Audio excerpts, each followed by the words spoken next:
So the last type of particles that we need to talk about are exchange particles.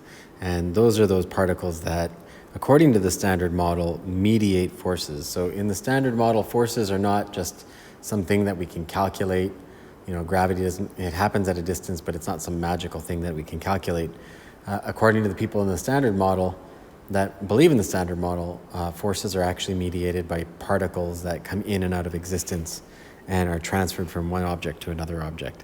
So let's take a look at these. For a Standard Model, there are 4 different types of forces, fundamental forces. You have gravity, weak forces, electromagnetic forces, and strong forces. Gravity happens at an infinite range and it is the weakest of all forces. Look at this relative strength. It's the weakest of all forces. And the particle that mediates gravity, okay, believe it or not, is called a graviton. So between you and I, if we have gravity, or between myself and the Earth, we are emitting graviton particles back and forth to have that interaction. So that graviton particle is mediating gravity. The next strongest force is the weak force. Okay, and the weak force happens at a very small range inside of the nucleus, actually inside of a proton, and it's responsible for changing the flavor of quarks. So it changes flavor of quarks. That's in those nuclear reactions. Okay, so the particles that mediate that, so between a proton would communicate with another proton and it would spit out these particles that would then tell it to change its flavor. So these particles here, these mesons, like I described in the previous video, these exchange particles mediate the specific change in flavor of quarks. Okay. The next type of interaction, which is stronger, so it goes from weakest to strongest, is electromagnetic. This is what we're used to. Repulsion between electrons, attraction between protons, these kind of larger electrostatic forces. Those happen at an infinite range again and are mediated by photons. So a photon, which we were describing the energy of particles inside of light called photons, the photon is an exchange particle that causes attraction or repulsion between charges. All right? And that kind of makes sense because light is absorbed by atoms and moves the electrons around. So what's actually moving the electrons around in the atom is the photon, the exchange particle. And the last one, the strongest interaction, is what actually holds the nucleus together, the strong force. Okay? And the strong force is actually what holds the quarks together inside of a baryon, inside of a particle. It's a glue that holds it all together.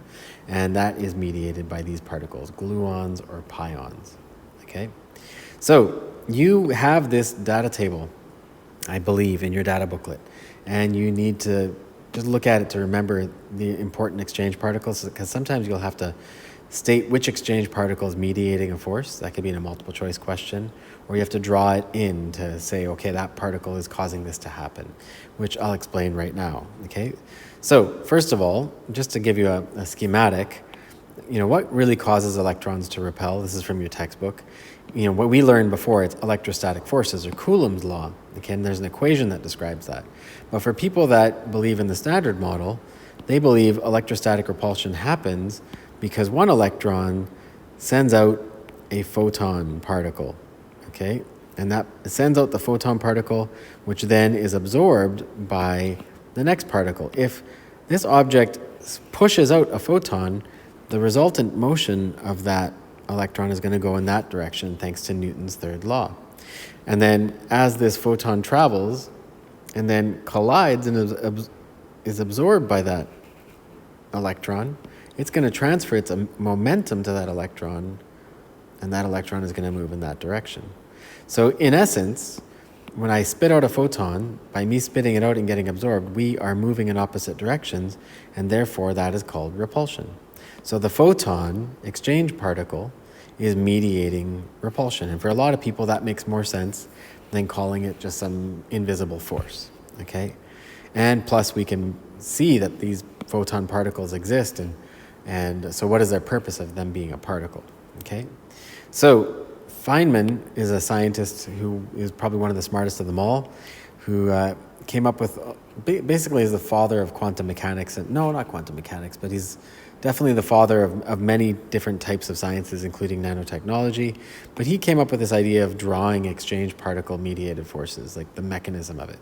And in his drawings, you have two axes. You have space and you have time, okay?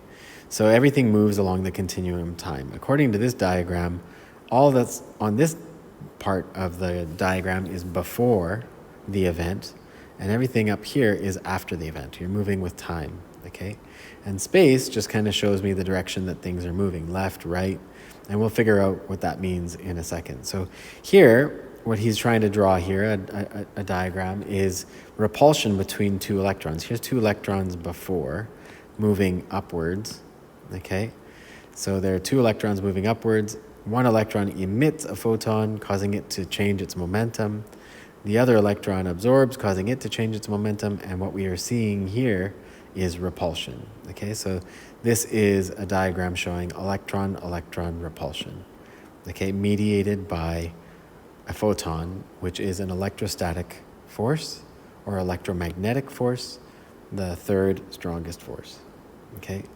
So to look a little bit more, electromagnetic interactions can happen between electrons, but they can also happen between protons, okay? So here we just talked about that before and after. And here I have an electron and a proton, and as they're coming together, an electron spits out a photon, and it changes its momentum, same as the proton changes its momentum. Now that looks like they're being repelled, but in this moment in time while they're exchanging, okay, think about basketball. If somebody's throwing me a pass, I have to be looking and I have to catch that pass. So in that moment in time that exchange is happening, the proton and the electron are interacting and are stuck, okay? So that interaction might be longer than this interaction, which illustrates attraction. And the next video that I'm going to be putting together is going to show a list that is on page 303. So if you go to your textbook right now, page 303 has a few diagrams of different types of interactions that you need to know how to draw, okay? And then specifically, we're going to start looking at how do I draw antimatter? What does antimatter look like in these drawings? Do they go in the same direction? Do they go in opposite direction? So we're going to take a look at that, and then I'm going to show you one very important interaction that you need to know how to draw. If there's anyone you want to memorize, you'll memorize that one because that one is most likely to be on exams.